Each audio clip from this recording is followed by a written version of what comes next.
So this is a video about MIDAS GTS NX, and I will talk about this quick start guide to tell you how you can start quickly on the software and learn all the basics and the workflow. I will talk about all these points, how to handle the model, the basic workflow, you can assign the material model, the boundary conditions and the loads, and talk about the meshing. First of all, let's come back to the basics. So what is the finite element method? Well, it's a method that is a kind of approximate method to calculate some engineering results on physical models by dividing them into finite elements, which also are called elements, and you have also nodes, and this all is called meshes. Now let's go to the software and talk about the type of analysis you can do. So you can perform a GTS NX 2D and 3D geotechnical FEM analysis.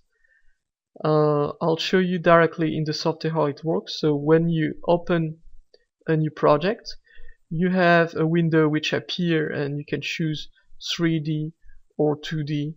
You can choose the unit system and you just have to click on OK to go on the modeling. Now to import the CAD model in GTS NX, you can go in the menu on the left, go under the import tab. You will find all the options to import the CAD, to import the XF file, and everything. Now let's talk about the workflow in GTS NX. And so the first step will be to import the CAD model that you have. It can be a DXF file, for example. Then you'll need to create the solid and the surface associated to this using the geometry creation tools provided into GTS NX. And the last step will be the mesh generation in the software. So it can be done either automatically or manually. So if I go in GTS NX, you see that I have a model which is composed of several solids. It would be typically what you'll have if you import a CAD model. Then you'll have to create the mesh from this. I already did the job, so here this is the meshed model, and you see that if you go in the work tree, you'll have access to the different mesh set, and you have the characteristic of each of these mesh sets in the property window. You have at the same time all the properties about the materials that are assigned to this, the properties that are assigned to the mesh sets, and you can assign the boundary condition and do the analysis. Now you have several special features for the faster modeling in GTS NX. The first one is the auto connection. So it helps you to create this common face between the different solids. So it's very easy to use. You only have to select all the solids in the model and click on auto connect to automatically create the sharing face, and then when you perform the meshing, all the nodes will be connected well together. The second feature is the auto imprint. So when you have pile foundations, for example, the imprint of the pile in the solid can be generated automatically using this feature. And the last one is the hybrid meshing, which is very useful as well if you have a big model, because instead of creating tetra elements like most of FEM software, you can create hybrid mesh composed of tetra, hexa, and pyramid elements. These elements will give you better accuracy and also decrease the number of elements needed in the analysis, so your analysis will be faster at the same time. So if I go in the software again, you'll find the special feature in the tab. So that here you have the imprint feature, the auto connect feature, and in the meshing tab for the 3D meshing, you'll find the hybrid mesher here.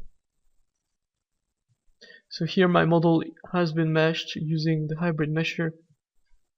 So you can see you have hexa element and you have tetra element inside to some position. So this is fully automatic mesher.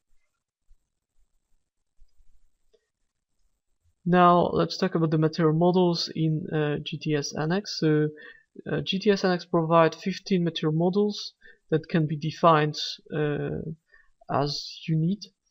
So you can go into the material property.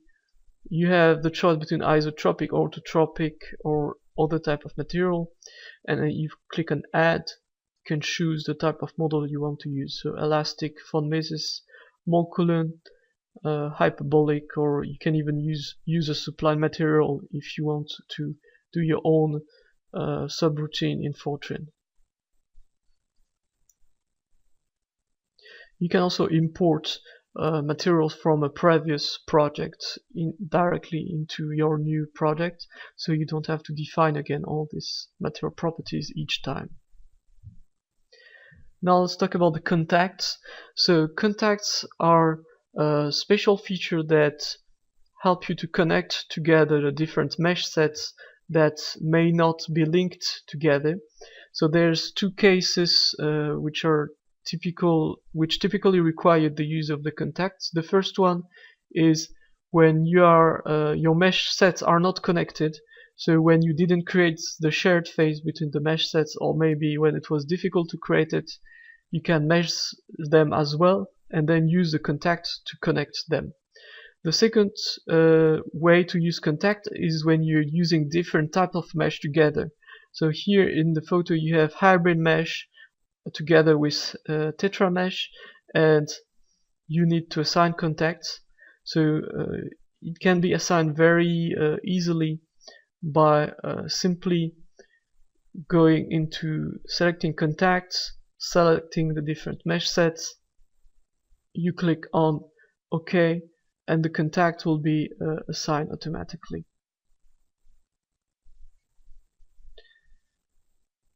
Then let's talk about the boundary conditions.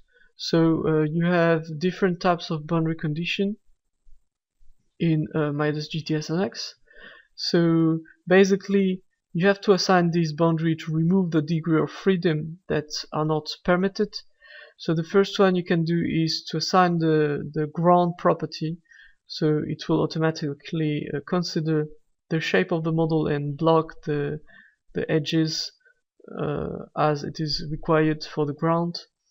Then you have different more advanced types to consider any type of boundary condition. You have also different types of loads that can be assigned to the model, and it depends if you're doing static, dynamic, or other type of analysis. In MIDAS GTS NX, loads can also be assigned directly on the geometry instead of the mesh, so it's quite convenient if you delete the mesh sets and you mesh again, for example. Then you have the choice of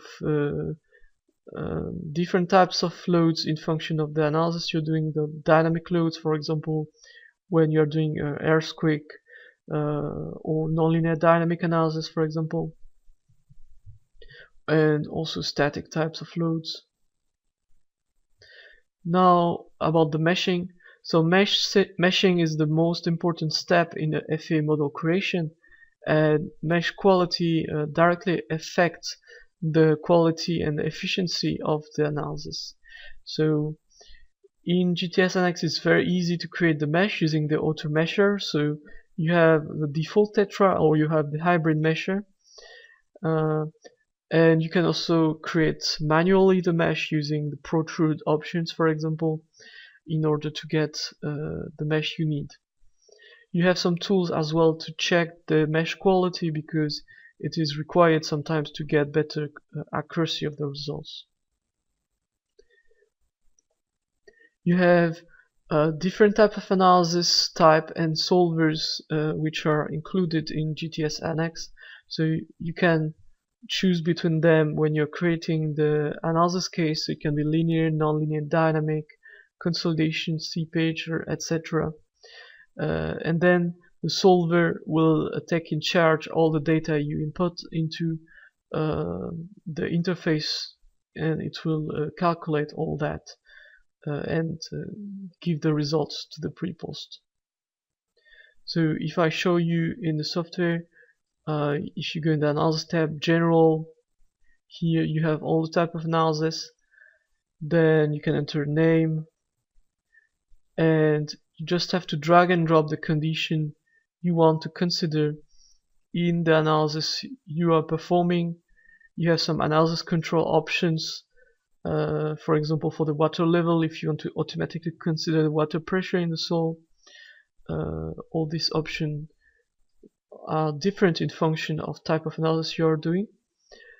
And then you click on OK. The case will be generated and you can run it and get the result into the solver. Now, when you get the results, you can go into the pre-post in order to see the different types of results. So in my case, to activate the post view, here I already calculated this model, so I can go into the results tab, and stage by stage I can view the results. So you can drag this small cursor, select the type of view you want to see, and you will be able to see the results directly. Here I will hide the geometry first. Okay, and you have some options like, for example, the clipping plane in order to cut the model. It's fully orientable. You have the ISO surface to view, for example, here displacements which are smaller to a certain value in the ground. You can as well create different surfaces for specific value. Here you can see on the palm, for example, different value like the probe, which will help you to get the value at any point. And of course the value will be updated in function of the result you are viewing. If you're looking at, for example, the solid stresses, you see you'll have the stress and the sol.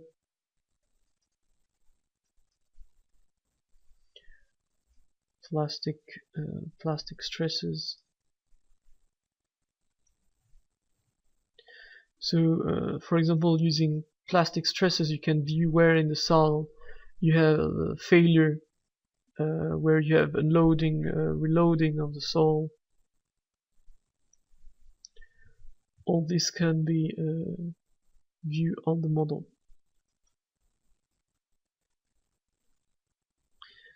Okay, now you're ready to go, and if you have more questions, you can always send us an email to info@midasuser.com and we'll answer to your questions. You can also go on our social network channels like Facebook, LinkedIn, or our channel for MIDAS GTS NX on YouTube, where you'll find new videos and tutorials about the softwares.